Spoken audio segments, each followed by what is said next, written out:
Welcome to Chalant, a podcast where it is completely okay to be unreasonably excited. I am your host, Katie Ruby, and I am so chalant this week about dozens and dozens of things. I just launched, well, not I, me and the Pontifical Mission Societies and SiriusXM launched a new show on Sirius 129, the Catholic channel, on Wednesdays at 1 o'clock, where I get to talk to Monsignor Landry about the missions. That is so exciting. I'm running the Chicago Marathon in 4 days, which is both exciting and terrifying. I once saw somewhere where somebody said that like anxiety and excitement are the same emotion chemically in your brain. You just sort of have to redirect it. So I'm trying to tell myself that I'm excited, not anxious about the marathon. I talked about the marathon on the radio show. And someone donated $100 to my marathon charity, which I think is awesome. And you should do it too. You can go to mrsruby.com and click the top link there. The new Taylor Swift album came out on Friday last week. And I heard her talking about hobbies on a show where she was like, I don't really doom scroll anymore. I have too many hobbies. Like instead of scrolling through things, I go and bake bread, or I go and, plan Easter eggs, or whatever it is that Taylor Swift does with her crazy Taylor Swift mind. And I was just thinking like, dang, Taylor, you're like right on it. I am so excited for the people that I know who have cool hobbies, who are able to like channel their energy into something beyond just doom scrolling. And that makes me so chalant. Now let's meet our guest.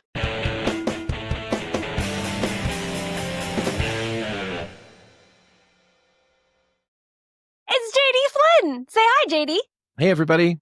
Hey, he is the future vice president of the United States. I'm really excited to vote for you, JD. Oh, gosh. Well, you won't be voting for me. I'll just be along for the ride. Well, you're the Anne companions, right? Yeah, that's exactly right. I have a little, my men's group was debating this in our group text, which of us would be like the named guy and which would be the and companions. And I was surprised, but it was unanimous which one of us would be the named guy, and it wasn't me. I'm sorry. Congratulations. I don't know what the right answer to that is. I don't think I'd want to be the named guy because I feel like the named guy is the guy who had it worse. It's a lot of pressure. It is. Yeah. Yep. This is not a Catholic podcast, so everybody who's not Catholic has no idea what we're talking about. But yeah, we're just talking about normal stuff. Whenever something really awful happens and like a bunch of people are martyred, they usually pick one guy and companions that all went together. That's right. The one guy was probably the leader, or he had it the worst, or something like that. Or he was just, in the case of my like little group of friends, it was basically the guy who we all think is coolest. And most of us admit that we're not the coolest one. Well, it takes a big man to admit that, is what I'm saying. It is what it is. Indeed. Okay, so for everybody who doesn't know who you are, JD, can you give us just like a quick summary of who you are as a human being? Can you put yourself into 30 seconds or less? Yeah, my name is JD Flynn, and I have a wife and kids. Therefore, I'm a husband and a dad. I have a wife and kids. I'm a husband and a dad. I have 3 kids, and I run a kind of media project, a Catholic media project called The Pillar, which is basically a news and reporting project focused on kind of public accountability. And we also have some podcasts and stuff. And that's how I got to be friends with Katie. It's actually that I stalked you and convinced you that we were already friends, but that's fine. It's okay. It's water under the bridge at this point. Yeah. Yeah, exactly. What are you going to do? Yeah, you're probably the most famous person I have in my phone, if I had to guess. Really? Wow. That's that's an honor. Yeah. Well, there's Ed. So. Yeah. Ed is my partner in the project. And Ed is my partner. Well, when my son was little, one of my sons was little, so I have this project, and I have a partner in it, a business partner named Ed, and Ed lives in DC and I live in Denver. But when my son was little, he would tell people, like, because Ed would come into town for stuff, and he would tell people like at school and stuff, like, well, Dad's partner's coming to visit, but Mom makes him stay at a hotel when he's here. And that would be super confusing for everybody, Mom's in on it, at least. Right, exactly. Question mark? Mom's right, exactly. So I mean, you do live in the swinging West, so who knows? Indeed. You're doing all sorts of crazy stuff. Well, so JD, we all know that you're big into the news and good journalism and all of those things, but that's not what you're here to talk about. What are you so chalant about? I didn't know, first of all, I didn't know that chalant, I knew that nonchalant, but I didn't know that chalant was, what is chalant? It's not Do we have a definition? Oh, okay. Well, where does nonchalant come from? It's one of those words that you would think would be the opposite of something like overwhelmed. Can you be whelmed? Right. In fact, There is no such thing as chalant unless you're me, and then you can just decide. Because the kids are all into that these days. They're like, "Oh, I'm so nonchalant." Like they think it's cool Really? That's something to they not say? care about stuff. And I'm like, F that kids. noise. I don't want to not care about Kids. stuff. I want to care about stuff so much that you start a podcast about it and drag your friends on. Okay, so the English word nonchalant comes from the old French word with the Latin prefix non, and then chaleur or chaleur or something like that, which means to have concern for. So non-concerned in French. Mm-hmm. Anyway, so I'm chalant, concerned. What am I concerned about? Not concerned. You're delighted by, excited about. Well, I've decided I have a hobby. the word I mean, meaning. you asked me. It feels weird to even talk about this because it's not something I talk about very much. But you asked me to come on the show and talk about a hobby of mine, and I have a weird hobby that I have developed over the past couple of years, or that has emerged in my life over the past couple of years. And again, I don't usually talk about it, so this is. It's just not something I usually talk about. So I don't know how to talk about it. Everyone is waiting with bated breath. Well, I have developed the hobby of being an auctioneer over the past couple of years. I do auctions and I love it. That's okay. So tell me about auctioneering in general, not necessarily how you got into it, because I have a list of questions and I do not like it when I step on myself when I do this. So what is auctioneering? What does one do? How does one study that? Well, that's a good question. And actually, that's more how you got started. Let's just stick with what it is. So you know what an auction is. An auction is a means of a process of selling something that has developed kind of. Auctions are tied up in many ways with American history. Like the history of auctions are tied up in many ways with American history, good and bad, as it were.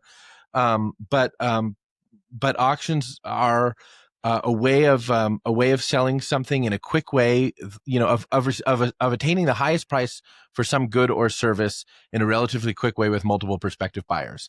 And over time, that sort of means of, again, sort of selling something for the maximal price with multiple prospective buyers in a quick way has developed into something which is like half art form and half mode of entertainment. That like property auctions and things like that, especially before television, people would go to see like estate auctions and property auctions and things like that because auctioneers developed like mechanisms for juicing the price by like sort of playing a bit of psychological gamesmanship that can be very entertaining. And so, auctions today are ways of selling all kinds of things that are not entertaining, like used car auctions or property auctions or storage locker auctions on TV, I'm told.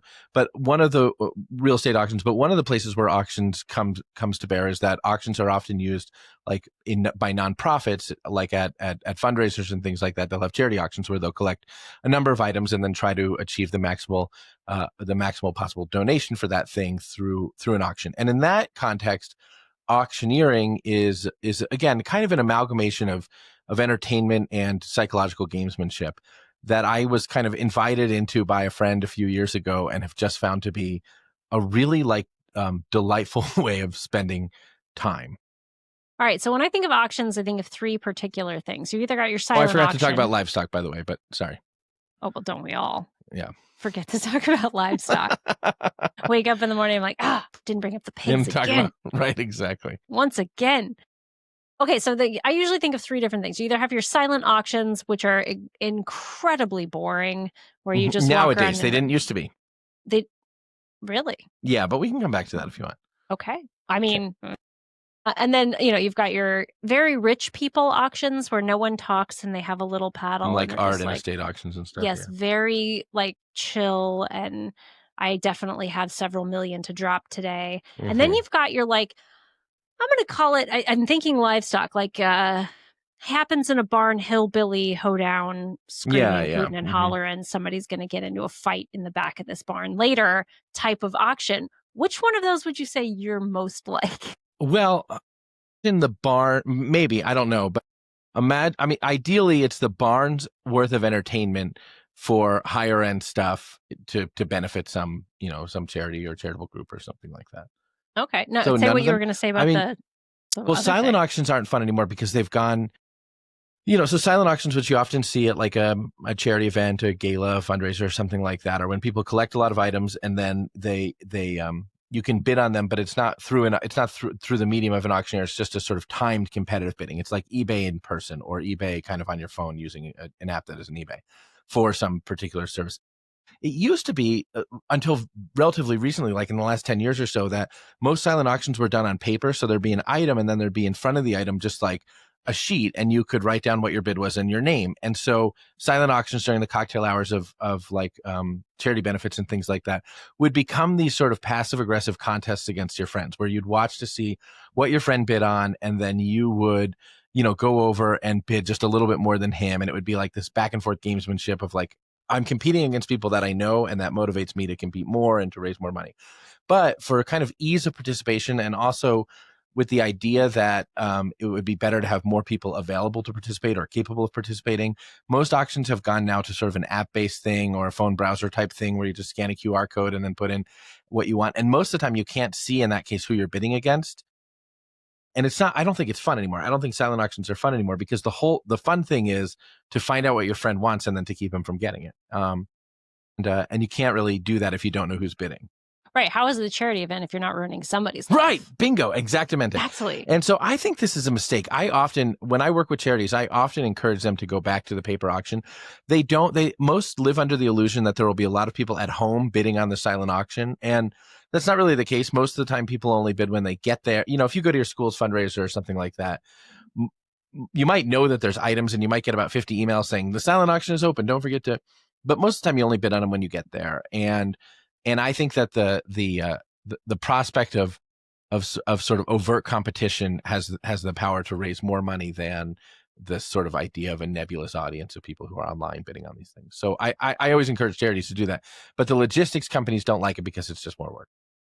Yeah, but like our school does a gala every year. I never go because it's just not my scene, and I don't feel comfortable there. But they always tell you like the online thing is an option. But I'm like, unless you're drunk alone at home, who is bidding this much money on a family pack of 4 at Topgolf? Like, this is crazy. Exactly. That's exactly. I could just go buy that. You could just go buy it. Like when you're in the thing, the whole idea of any kind of auction is to get you into an environment where you're not thinking only about them. Even like a fancy art auction, everything there is set up in such a way where you're not only thinking about the market value of a thing, you're driving the market value up, right? And so so the fancy art auction is meant to make you feel like this thing is worth more because of the environment in which you're bidding and the culture of it and all of that.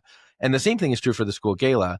So I don't like the online thing for silent auctions. That's neither here nor there, but that would be my right. Yeah, it would require a lot of wine for my husband and I to be fighting against each other on the couch for it to really make sense. I always say that the secret sauce of gala fundraising is sauce. In other words, that indeed people need to be drinking to do it well. The Baptist College is not going to be using this. Exactly. That's exactly. There's a reason that we do it. Okay. That's right.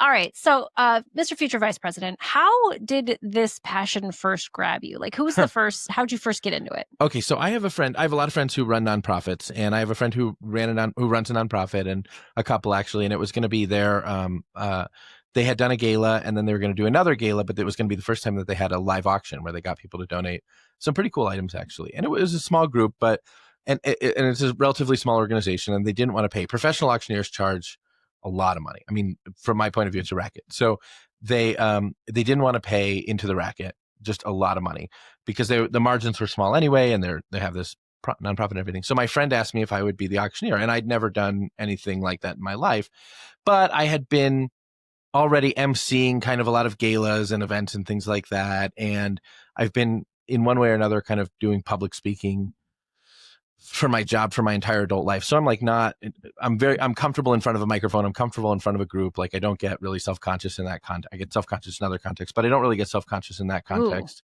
Ooh, I would like to know what those contexts are. And so my friend asked me if I would do this, and I said, I fought it a little bit, but he was like, we need you. So I said, fine. And so the only way that you can learn how to do anything, right, is, from my point of view, is YouTube. So I just started watching YouTubes of auctioneers, and there's auctioneer YouTube, right? Where two ways. One is tutorial auctioneer YouTube, people who will teach you a little bit of how to do it. And then there's competitive auctioneering YouTube, where people who are full-time pros are at like these national competitions and really kind of going to town.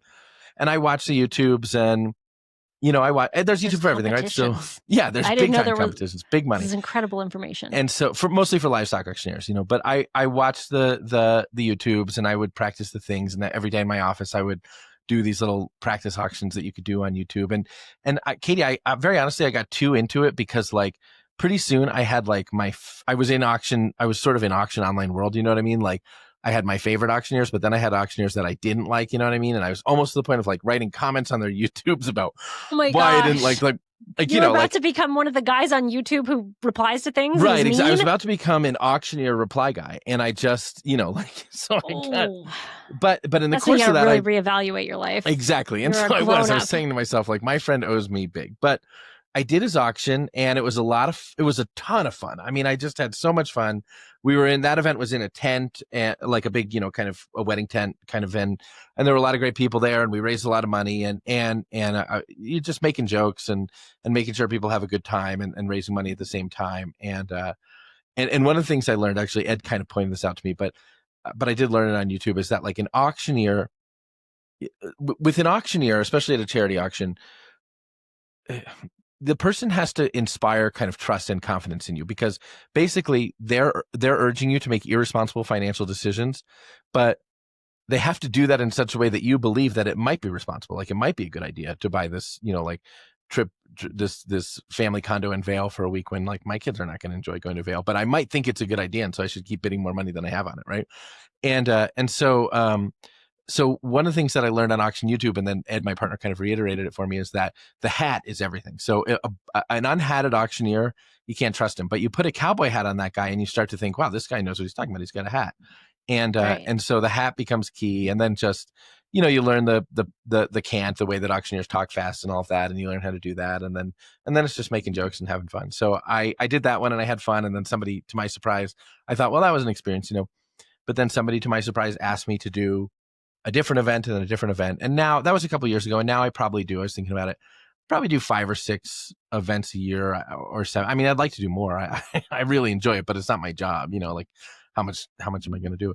But I probably do 5, 6 or 7 events a year. And it's just, all right. So I have a big auction coming up this weekend that is, it's at a very nice school, and an auction's an auction, but at this place, the dollar amounts are significantly more than I'm accustomed to. So I'm a little nervous that I'm going to screw it up because it's a high dollar event, but I'm excited nonetheless. I have to tell you, this is kind of shameful, but once upon a time, I got into a fight with the president of our local Catholic high school. I don't want to talk about it really a lot, but they're that kind of high school, like with a ton of money. There's a family in the school that literally owns an island, and you're like, wow. How do you get an island? Like where do you list an island? Maybe you bought it in an auction. That's true. That didn't occur to me. I didn't even think of that. But like while I was talking to this guy, like basically we got into a fight over financial aid because like we had done something stupid that year. It wasn't stupid. It was moral, but weird. I listened to way too much Mark Barnes that year is what I'm saying. So you made some financial decisions that left you a little bit squeezed. Yeah. Well, anyway, I don't want to tell that story. It's very embarrassing and dumb. But so I got into a fight with this principal, and I was like, we need financial aid in order to be able to continue sending our daughter here. We're a faithful Catholic family. We go to mass every week. I can get you a letter from my pastor. I have a little bit of like media clout, a tiny bit. I'd be happy to do events for you. I'd be happy to do anything to help offset this. And he was like, no, we don't need anything like that. We've got our auction, blah, blah, blah, blah. And I was like, I know JD Flynn, he would be a way better auctioneer, and I will not introduce you. And like, that was in my head. I didn't say it out loud, but in my heart, I was like, you know what? I'm going to withhold JD from you. So if ever you are invited to do an auction at the Catholic high school near me, I'm going to need you to turn it down. I will turn it down. You to say, I only do this to have fun with my friends. But I will say now, like if I go to an event and I'm not doing the event, of course, you're like watching the person for like the technical stuff that they do or whatever, and you're super critical of it. So you're way judgy. Yeah, exactly. You're like making notes of the things you liked, but also the things you didn't like and stuff like that. And I was at an event recently where just the auctioneer didn't have the room. So one thing is you have to be able to keep the room, and you're competing against the bar, you're competing against just people's natural desire to talk. So the whole thing is like, again, I'm not used to talking about this, but the whole thing to some extent is a performance of like, can you keep people's attention with the way that you're doing this and all that? And this person just didn't have the room. And so I was talking to some friends afterwards, we were just having a drink, and I was talking to some friends, and my friend said to me, like, man, they should have gone to someone else. Even you would have been better. And I was like, even? Even? That even is loaded. I know, that was a really big even. So mean. I know. Below the belt. All right. Well, we've kind of hit on this next question a little bit, but maybe more directly. What keeps you coming back to this hobby? Like, how come you haven't quit yet? Well, two things. My friends keep asking me to do this, and now, like, because I've talked about it on the podcast that I have, and talked about it in other contexts, and so now, like, very honestly, like, people from around the country ask me to do this, and often they ask me to do it because they cannot afford. They have a school or a little church or something like that, and they cannot afford the exorbitant costs that people who are auctioneers, full-time auctioneers, charge. And I haven't gone to auctioneering school. It's a dream of mine to go to auctioneer college, Kate, but I haven't gone yet. Kate, my wife, says I can go, like, but I haven't, because I have to take the time off from my actual job and stuff. But I haven't gone to auctioneering college. How long is auctioneering school? It depends what kind of program you do and how much you do online and stuff like that. But you're looking at the least doctorate or just the nurse practitioner license. Exactly. You're looking at least a 2-week residential program if you do a lot of the online stuff first, and it could be longer than that. So I don't have, I haven't done it. This is just my hobby, right? But a lot of times people reach out to me if they have a charity of some kind and they can't afford what auctioneers charge, which is, I think, an excessive amount. And so, sometimes people give me a little something, but it's not like it's part of my living or something like that. But now, because of that, like, people reach out to me across the country. So this year I have an auction in Michigan. I have an auction in Maryland. I have one somewhere else. I can't remember. That's not an M state, but like, I'm doing more in other places and stuff. So part of it is people just ask me to do it, and I like it so much. Part of it is probably vanity and ego. Like, if people offer me a microphone, it's very hard for me to say no to that because I think so highly of myself. For example. So maybe that, but also I just like, it's a weird thing. Like, if you find a way, in a totally unexpected way that was never on your radar, that does use like some of your temperaments and maybe your gifts to do something that's good. And it's like, for me, this is like way out of left field and weird, but it does fit with a lot of the things that I'm good at. And I can help organizations with it. So it's like this weirdly satisfying kind of thing. Yeah, that's why I like podcasting. Like, for my entire life, the fact that I can't stop talking was a problem, and then all of a sudden, it's an asset. It is a huge asset for you. Always be talking. Well, okay.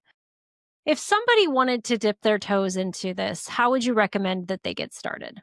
Well, one thing is, you have to be comfortable. You do have to be comfortable being on stage, having a microphone, thinking on your feet. You can't just kind of work from a script, especially for charity auctions, because 90% of it is like cajoling people into buying something. You recognize what it is for a lot of the auction, you recognize, okay, I'm in a room full of couples. Men have had too much to drink and are going to use this as a kind of a measuring contest against each other, if that makes sense. Measuring contest. You recognize this, the nature of the thing itself, and then it's sort of cajoling people into bidding and stuff like that, and having fun, and like respectfully. It's not like manipulation or something, but just having fun and respectfully, kind of, but playfully, like, ingratiating yourself with people, making them feel like you're on their side.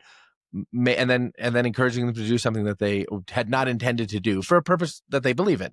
And so you have to be kind of confident with all that stuff. But then, yeah, you can learn a lot about the sort of like the cant and things like that on YouTube. And I used to practice in the car all the time. Now I don't so much anymore. But I'll usually do a couple of practice auctions, the day of any event that I have. And now I do practice auctions with my kids where they bid on stuff and like around the house. And then I tell them they each get a certain amount. And then we have little practice auctions and stuff. So to learn the thing of it is not that hard. It's just to have and then of course you have to find a place where someone has need of it. But again, I think most schools, churches, small nonprofits that have fundraising events would be happy to have someone willing to try it, because the alternatives are very expensive. And I don't think that the alternatives are always a better thing, because a professional, full-time professional auctioneer is one thing, but part of what can make this work really well is being in the community and knowing the community. You know what I mean? And like, Katie, you and I are Catholics, and like what I'll hear for a lot of Catholic organizations is, oh, we really appreciated the way that you do this because you're from our tribe, you speak our language. The professional auctioneer didn't understand us or doesn't understand who we are, right? Or they'll make like jokes like, well, I went to 8 years of Catholic school, so I blah, blah, blah. It's like, come on, you don't know us, And so finding a place where kind of you doing it in a community where you're a part of the community, you're connected to the community, can be can really, I think, help an organization if someone's sort of willing to try that. Yeah. I'm picturing you up there being like, hey, Steve, you got to bid on this trip to Vail. Dave's bidding against you. And it's a trip for 4, so Dave's going to take your wife, Steve. Dave is going to take your wife. They've only got 1 kid. So it's going to be Dave, Mrs. Dave, and your wife if you don't get in here. I'm not sure it's entirely that, but it's close. I've now tried that. But again, I have a fancy auction this weekend, so maybe I'll try that at the fancy auction. Fancy auction. Yeah. Okay. All right. What is one unexpected way that this hobby interest has reshaped your life or how you see the world? I mean, look, everything's for sale. No, not that at all. Look, I am accustomed to walking into rooms like most people, right? Most of us walk into maybe not most people, but me. I'm accustomed to walking into a room and thinking, if a room full of people I don't know, especially, or people I kind of know, like parents at my kids' school, forget it. Like, I'm accustomed to walking into a room and thinking everyone's going to think I'm a dork. Everyone's going to think I'm stupid. No one's going to want to talk to me. Like just like I'm dumb, right? Like no one's going to like me. And this thing, I mean, I know that sounds so stupid, but like this thing is like, oh no, I know how to walk into a room and say things that make people laugh and make people feel good and make people have a good time. I know how to make sure that people have a good time.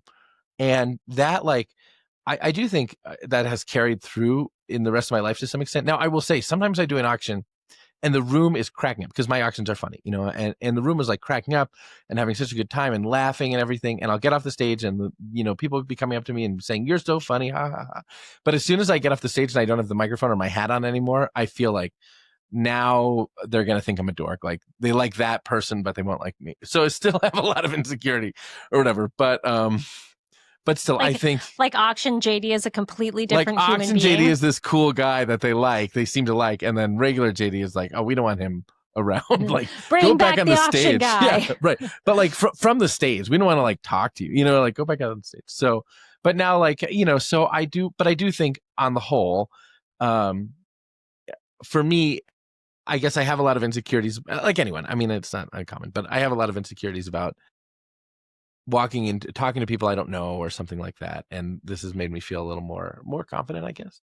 That's good. I mean, it might feel weird to say it, but absolutely everybody feels that way about things. Yeah. And kind of one of the reasons that I wanted to do this podcast is to like encourage people to say, you probably are good at something. There's probably something that you're really interested in that's really cool. And we all feel like we're not allowed to talk about it or not allowed to get excited about it. And I don't know. I feel like we should all just get a little excited about stuff. So. What are some of the? I'm curious. I haven't listened to the show. I apologize, but I know. But what are some of the other answers that like how people say that their hobbies have changed or reshaped their life? Let's see. So the last person that I had was talking about the recorder. The third grade hell whistle is what somebody online called it. And she was talking about how, getting to spend time with other people who share your interests, and you can get like a very diverse group of people. My friend Jeremy did one about the Detroit Lions, and he was saying that kind of a similar thing, that you will never find a more diverse group of people than in an NFL locker room. Like the backgrounds are completely different. He's on the NFL Lions? This friend of Jeremy? Yeah. Oh, he's a reporter who covers them. Oh. Yeah. But he was talking about like when you go into the locker room and you meet these guys and they're all working for the same cause, it tells you how people with completely different, disparate backgrounds can all work toward the same thing. And, it's actually a lot of that. A lot of people find that once they get out of their bubbles and get into like an interesting hobby, that there's a lot more people they can get along with than they realized they could. And is that your main thing for You love making podcasts and content. You love making content. Is that your main thing? I like making content for the sake of, I want to put the humanity of the world back out there. Like, I don't want to do things that are within a niche. I don't want to how in order to grow on social media, you have to be very niched. You have to be very like specific and curated. I refuse to do that. So I will probably never have more than like on any of my personal platforms anyway, I'll probably never have more than 5,000 individual followers. And I'm okay with that because I'm not here to pretend to be palatable to everybody. And I'm a human being, and not every human being is for every other human being, but I want to put the humanity back out in the world, man. I love that. Can I just say something about that follower thing that I find super weird? Why? Go ahead. Yeah. No, not your thing, but followers. You ever see like on Twitter or something like that where a person's like, oh, I'm only 10 people away from 50,000 followers. Like, so follow me today. It's like, who are these people who know how many people follow them on the internet, or like are tracking it, or think it's like a milestone in their life if they get another round number or something like that? I have a low enough number of followers that Father Paul, do you know Father Paul? Yeah, from Father Paul, Minnesota. Yep. Yeah. Sends you a pizza for every when you get 1,000 followers. Now, to be fair, he only literally does it for the first 1,000 followers. But every time I get near 1,000, like I just happen to notice that there's a new 1,000 on the horizon, I'm like, Father Paul owes me a pizza. That's literally the only reason I know. And most of the followers I got now came from one weird tweet that I put out last year about my daughter going on a date, and my follower count doubled. It was weird. I remember there was a whole deal. I forgot about that. It was so stressful. I did not enjoy it. All right. Are you ready for the lightning round? I don't know what it is, but yeah. It's my version of your guys' games, but it's all the same questions ever. It's all the same. It's not as good. And if you've ever listened to JD's podcast, he does a podcast called The Pillar Podcast, among others, but that's like the big one. The main one. Sometimes they play games at the end, and it's my favorite. Oh, thanks, Katie. Not lately, though. You haven't played a lot of games lately. I know. People have been writing to us about that. But you know why? Ed used to write the games, and he just, I don't know. Do you want me to write the games and just send them to you? I'll do that. Yes. Yeah. Yes. Okay.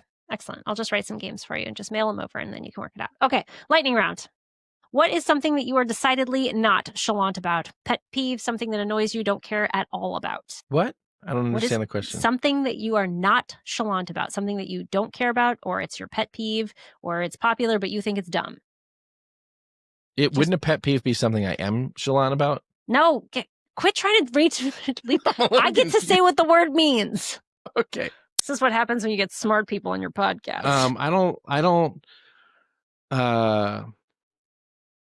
Something I don't care about. No interest at all. Oh, all my stuff is extremely niche Catholic stuff because I work in the sort of world. So it's going to be like, well, I don't care at all about when people want to tell me about how Bagnini was a Freemason, but I realize that's an extremely. I don't even know what that means. Right, I know it's an extremely niche answer, so I feel bad. I don't care at all about professional wrestling. That's going to upset so many people. But I do have this. Look, I have this belt. One of those. Someone gave it to me. I don't think so. I think this is good content. Wow, that's awesome. Did you buy it or someone gave it to you? I got it for my birthday when I was streaming on Twitch. It's the Queen of the Good Eggs. Oh, cool. That's neat. Me. Wow, neato. Now I'm going to have to put all that back. Mine says Tag Team Champions. Oh, mine's super. I have like where did it go? A little inscription that says, Mrs. Ruby, the first of her name, called Streamborn, mother of Ruby's, Khaleesi of the kitchen, true-born queen of the good egg, and protector of the chat. Sorry, am I allowed to say a curse? Sure, it's my podcast. You can do whatever you want. I couldn't understand any of that. I don't want to criticize the person who gave it to you. I just didn't understand what any of that You obviously didn't watch Game of Thrones. No, that's it. No, I don't care about Game of Thrones. Don't care about it. Don't care about Severance. Wow. Wait, Severance is the one where they work at the Innies and Outies? I don't know. No, I did watch that one. Don't care about Succession. I never saw that one either. Okay. I've rewatched Downton Abbey a lot of times. Don't care about Downtown Abbey. How dare you? Yeah. Is that right. I always get it confused with Call the Midwife. I can understand that. They're both English and kind of slow. But they're shows that I call delightfully boring. Yeah, they're like filled with the minor travails of unattractive people. I love first of all, that's my life, the minor travails of unattractive people below. I'm really enjoying that. All right, if you had to be so chalant about one completely new thing tomorrow, what would it be? AKA, what's a hobby you'd like to take up? Well, what's a hobby I'd like to take up? I really want to buy a sailboat. You know, they say the best day of your life. Second, okay, day you buy the boat, buy a day sail the boat. Yeah, but I want to buy a sailboat because I think it'd be fun to sail with my kids, and my Kate doesn't like boats too much, but I think it'd be fun to sail with my kids around and stuff, and have it. Are you familiar with James Donald Forbes McCann? He's a Catholic comedian who has a podcast called the James Donald Forbes McCann Catamaran Plan, and his intention is just to make enough money with his podcast to be able to buy a boat. Oh, yeah. That's what I want. It's great. It's very funny. All right. Who is the most unexpectedly chalant person you know? Who do you know that is most excited about stuff? Totally enthusiastic human. My daughter Pia gets into everything she gets into. Okay. Mm-hmm. I've seen and heard stories about Pia. So yeah, she can. She's into stuff, and the thing about my daughter Pia most of all is she's like I noticed this about her. She's a very good friend. My daughter Pia knows a lot about her friends, knows what they care about, knows how they're doing. I'm not a terrible friend, but she's a very good friend. Yeah, you only respond to 1 out of 10 text messages. I know, I'm a terrible friend. I'm telling you. Worst. I really am. All right. And what snack or drink fuels your chalant vibes? Well, I have started to feel bad about this. But when I want to know where this is going. When I auctioneer now, especially if I MC and auctioneer, which a lot of people ask me to MC their event and auctioneer, which is a lot. It's like 2.5 hours of just entertaining, you know.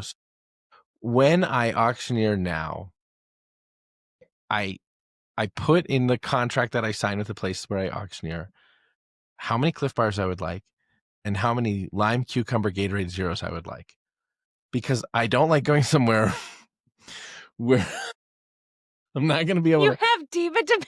He's like, look, I charge less than everybody else. I charge way less than everybody. And if a person's like, we don't have anything, would you do it? I'll still probably do it, right? Because it's just a fun for me. I like to have a Cliff because it'll be a dinner. 17 deviled eggs and 1 cherry Gatorade. Well, these things will be at a dinner, and it'll be like, you know, this like, you know, rib, a beef rib or something, a beef short ribs, that's what it's called. It'll be like short ribs in this sauce or like salmon or something like that. And, you know, you're going to be up there. So first of all, you don't want that heavy in your stomach. Second of all, you don't want to spill something on your shirt. So like people are always like, well, you can have the dinner. And it's like, I don't want the dinner because I'm there to work in a certain way, right? Like this is work. I don't like people talking to me before. I realize I am a diva, but like I was at an auction recently and this lady who I kind of knew, but she thought she knew me. She knew me, but I kind of knew her, whatever. And like beforehand, she was just like talking to me about stuff, and I was trying to get the technical stuff ready and the things ready, but also I was just trying to get in the headspace and scan the room and make some jokes and stuff. And she's just like talking to me about stuff, and I just had to say like, I'm so sorry. And then I squeezed her hand and I just walked away because I just like couldn't be talking right then.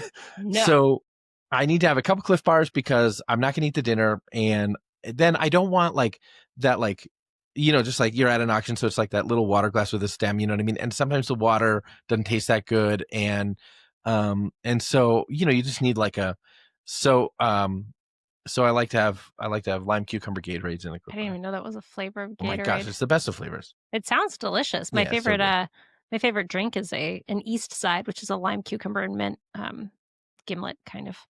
Yeah, basically. That sounds awesome. So we're same page. Delightful. Yeah. Okay. Yeah. Last question. What do you hope that people remember about you in 10 years?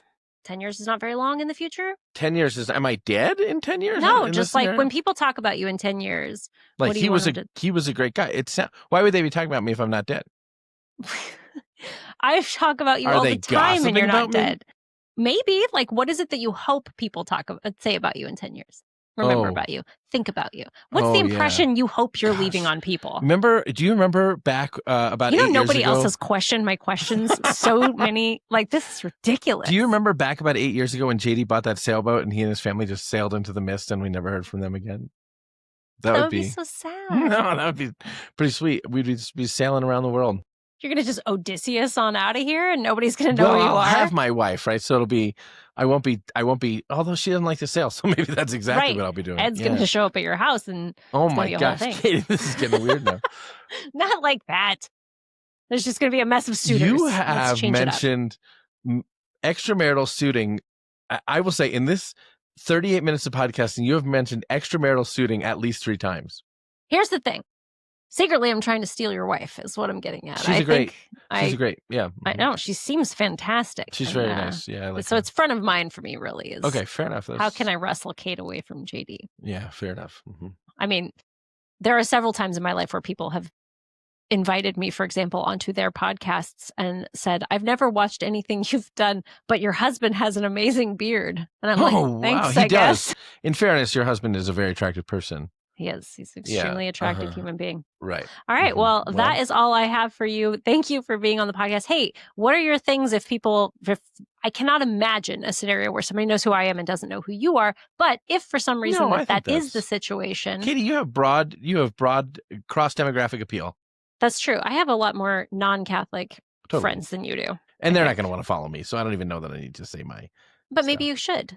But what they could do is if they want me to do an auction, so they could follow me on Twitter. My Twitter thing is JD Flynn, which is my name. They could go to our website, pillarcatholic.com. They could listen to the Pillar Podcast or Sunday School, which is another podcast that I make wherever fine podcasts can be found. And that's pretty much it. Okay. And if, let's say, somebody wanted to fund your ability to go to auctioneer school, like say that there's a listener out there who's like, I want the money. I need to donate enough money to make it so that JD can take a sabbatical, a 2-week sabbatical. How much would that take? Auctioneer school is not that expensive. I mean, I need to offset the time though. So you've got to pay for the school and well, the make other it thing reasonable. is, I think I'd want to bring everybody with me. So I think we could do the whole thing for $5,000. Really? Okay. So if you're listening right now and you have a spare $5,000, please go to pillarcatholic.com, make a donation, one-time donation, and put JD Auction School. Well, actually, wrong. No. Pillar Catholic is a business that I own with a partner, which means you give $5,000. Right. I'm not even getting $2,500. I've got all these employees. Okay, we've got taxes. Right. So then we're going directly to JD. Yeah, just DM me and tell me that you want to help me go to auctioneer school, and I will go. I would love to go to auctioneer school. Sponsoring the auctioneer school. All right. Well, hey, thanks for being here. And if you enjoyed this podcast, please leave a note in the bottom there. Tell me what you liked, what you didn't like. Again, it's a hobby podcast, so I'm going to do whatever I want. But sometimes what I want to do is whatever makes you happy. You don't know. Thanks for listening. I'll see you next week. Bye. Toodaloo.